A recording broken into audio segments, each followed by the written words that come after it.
Chromebooka. Pierwszy powód. Bateria wytrzymuje około 10 godzin, nawet do 10 godzin. Dzięki temu też jest ekologiczny i przy normalnej pracy, jak będziemy zamykać go, jak nie będziemy na nim pracować, myślę, że spokojnie co 2 dni większość z nas będzie go dopiero ładować. Tak to w praktyce będzie wyglądało. Drugi powód, prostota użytkowania. I tak szczerze mówiąc, taka prawda, jak od lat używamy Chroma przeglądarki, 5 minut ogarniemy, będziemy korzystać rewelacyjnie i zobaczymy, że naprawdę to nam wystarcza do pracy biurowej, do obejrzenia filmu, a nawet teraz dzięki Game Passowi, chmurze i GeForce Now aplikacji nawet sobie będziemy mogli pograć. To nie jest sprzęt do grania. Kolejnym powodem jest to, że mamy synchronizację z Androidem. Możemy współpracować, że to, co zrobimy na Chromebooku, możemy kontynuować na telefonie i z wieloma urządzeniami, więc piękna sprawa. Możemy mieć fajny ekosystem, nie korzystając z produktów Apple'a. I naprawdę myślę, że Chromebook jest fajnym uzupełnieniem dla tych, którzy lubią Androida na telefonie. Kolejny powód to jest, myślę, że laptop dla osoby, która preferuje minimalizm. Tak, stara się mieć rzeczy, które są potrzebne, nie mieć nadmiernych rzeczy. Wyznaję, że taką zasadę, że jak czegoś przez pół roku nie używam, to tego nie potrzebuję. Myślę, że to może być też fajny powód dla takich osób. I teraz właśnie taki piąty powód, który uważam za istotny. Chromebooki są dosyć tanimi laptopami. O parametrach może nie jakiś z kosmosu, tylko trzeba pamiętać, bo niektórzy porównują te laptopy do wydajności komputerów sprzed 15 lat.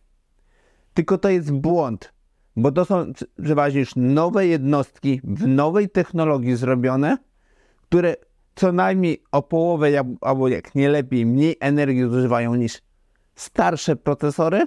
Tu przy Chromebooku nie muszą być jakieś bardzo mocno, ma być energooszczędny, ma być wydajny na tyle, żeby ten Chrome OS chodził sprawnie.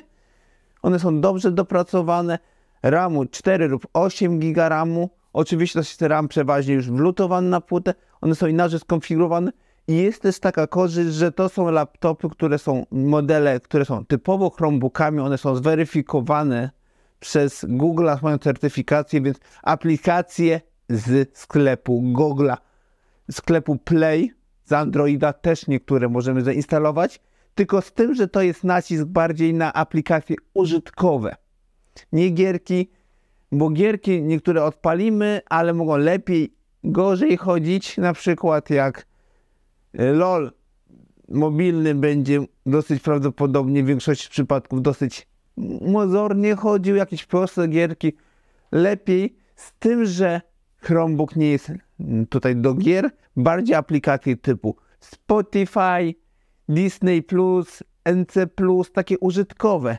Tu jest nacisk na aplikacje użytkowe, żeby działał, współpracował, na tym to polega. I dzięki temu, takie podsumowanie, dzięki temu to jest laptop na lata, bo kupiony dzisiaj taki laptop za 10 lat, 15 lat prawdopodobnie na OS-ie, na tym systemie nadal będzie chodził sprawnie, będzie to elegancko działało. I taka sprawa, da się też pracować na Chromebooku offline. Tak, tylko z tym, że na przykład dokumenty, które sobie w tym czasie stworzymy, one zapisują się u nas na dysku twardym, później jak się połączy z internet, zostaną zaktualizowane do chmury Google'a, że będą dostępne wszędzie i dokumenty, które już działamy, pracujemy nad nich, musimy je pobrać, zaznaczyć, że chcemy pracować online, żeby te nam dokumenty, musimy sobie je pobrać fizycznie na pliki na komputer. Chodzi tutaj o dokumenty tekstowe, arkusze kalkulacyjne, tego typu wszystkie narzędzia od Google'a. Musimy to pobrać fizycznie i możemy normalnie pracować.